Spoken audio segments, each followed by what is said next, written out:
Assalamualaikum warahmatullahi wabarakatuh. Halo teman-teman semua.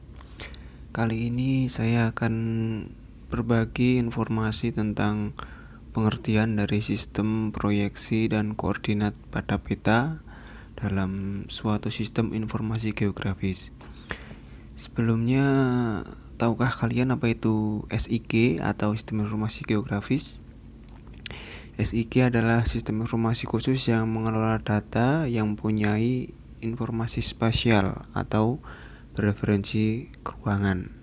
Nah, itulah yang disebut dengan sistem informasi geografis. Dan selanjutnya kita langsung saja masuk ke sistem proyeksi peta. Apa itu? Proyeksi peta adalah teknik-teknik yang digunakan untuk menggambarkan sebagian atau keseluruhan permukaan 3 dimensi yang secara kasaran berbentuk bola ke permukaan datar atau 2 dimensi dengan distorsi sedikit mungkin. Distorsi itu bisa disebut juga dengan penyimpangan-penyimpangan yang terjadi saat penggambaran peta dari globe ke bidang datar. Misalnya dari berbentuk bola ke bidang datar, pastinya nanti akan terjadi distorsi. Nah, makanya itu kita harus menghindari distorsi dengan sedikit mungkin. Selanjutnya langsung saja klasifikasi proyeksi pada peta. Proyeksi peta dapat diklasifikasikan menjadi beberapa macam jenis berdasarkan yang pertama A. Bidang proyeksi yang digunakan. Nah, ini ada gambar klasifikasi berdasarkan bidang proyeksi yang digunakan. Yang pertama itu adalah flattenable surface, berbentuk datar bidangnya. Yang kedua adalah conic surface, bidangnya berbentuk kerucut. Yang ketiga adalah cylindrical surface atau berbentuk silinder. Yang pertama bisa juga disebut azimutal. Bidang proyeksi yang digunakan adalah bidang datar. Sumbu simetri dari proyeksi ini adalah garis yang melalui pusat bumi dan tegak lurus terhadap bidang proyeksi. Nah, mode ini sangat cocok untuk memproyeksikan di daerah kutub, maupun kutub utara maupun kutub selatan, karena bentuknya datar ya. Lalu untuk yang kedua, berbentuk konik atau kerucut.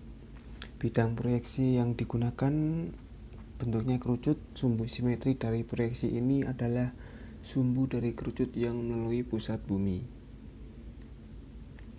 Ya, selanjutnya cylindrical surface atau berbentuk silinder. Sumbu simetri dari proyeksi ini adalah sumbu dari silinder yang melalui pusat bumi. Nah, ini. Selanjutnya yaitu posisi sumbu simetri bidang proyeksi. Mari kita lihat apa aja. Nah, ini jenis-jenis proyeksinya ada 3, normal, transversal, dan miring. Bisa diterapkan pada azimutal, kerucut maupun silinder juga. Yang normal atau polar yaitu sumbu simetri bidang proyeksi berimpit dengan sumbu bumi.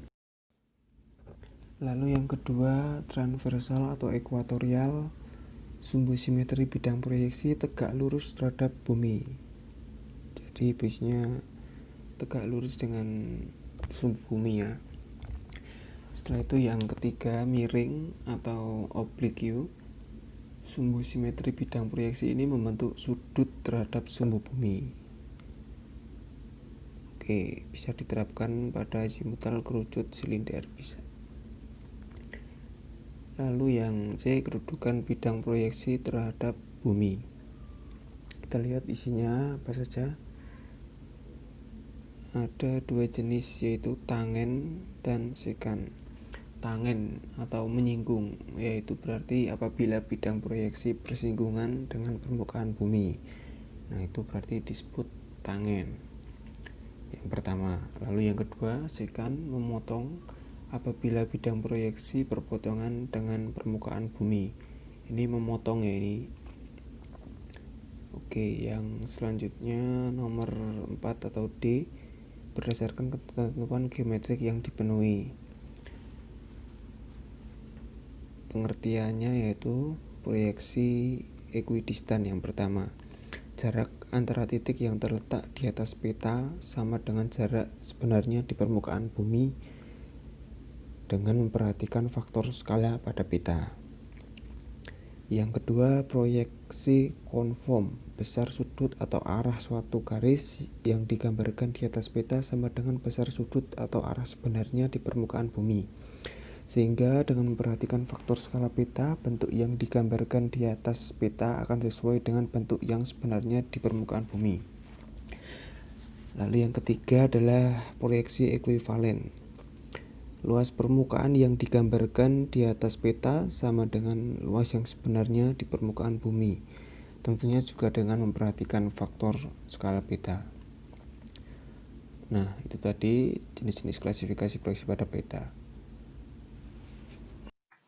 Ya, saya Rizky Pratama Adi. Di sini saya akan menjelaskan tentang sistem koordinat. Sistem koordinat sendiri adalah sekumpulan aturan yang menentukan bagaimana koordinat mempresentasikan titiknya. Aturan yang dimaksud adalah titik asal atau sumbu koordinat untuk mengukur jarak serta sudut koordinat untuk menunjukkan lokasi suatu titik garis permukaan atau ruang di mana titik tersebut didefinisikan berdasarkan garis lintang latitude dan garis bujur atau longitude. Garis lintang atau latitude adalah garis vertikal yang mengukur sudut antara suatu titik dengan ekuator atau garis khatulistiwa. Sedangkan garis bujur adalah garis horizontal yang mengukur sudut suatu titik dengan titik nol di bumi, yakni di Greenwich yang berada di London, Inggris. Garis lintang atau latitude terbagi menjadi dua, yakni lintang utara dan juga lintang selatan. Begitu juga dengan garis bujur longitude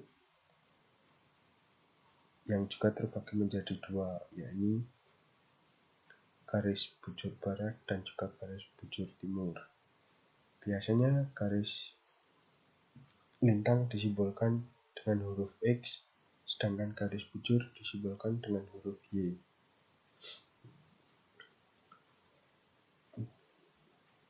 Kita lanjut ke klasifikasi koordinat.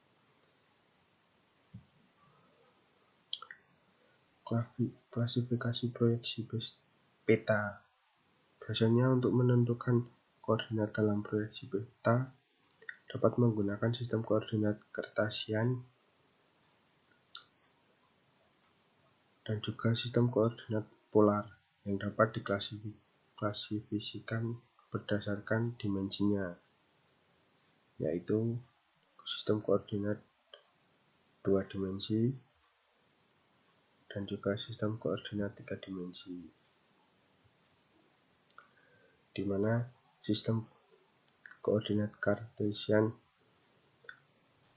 yang pada umumnya diartikan dengan menggunakan dua sumbu yang saling bertegak lurus antar satu dengan yang lainnya. Sedangkan dalam Cartesian 3 dimensi hanya menambahkan satu garis sumbu yang biasanya diberi nama huruf Z. Dan untuk koordinat polar, sendiri yaitu suatu sistem koordinat yang digunakan untuk menunjukkan suatu jarak terhadap titik sebelumnya dengan sudut tertentu dari titik terakhir. Berbeda dengan sistem koordinat Cartesius atau Cartesian yang tidak menggunakan sudut untuk menentukan suatu jarak. Dalam koordinat polar sendiri, untuk menghitung sudut dalam koordinat polar adalah arahnya yang perputarannya yaitu berlawanan dengan arah jarum jam.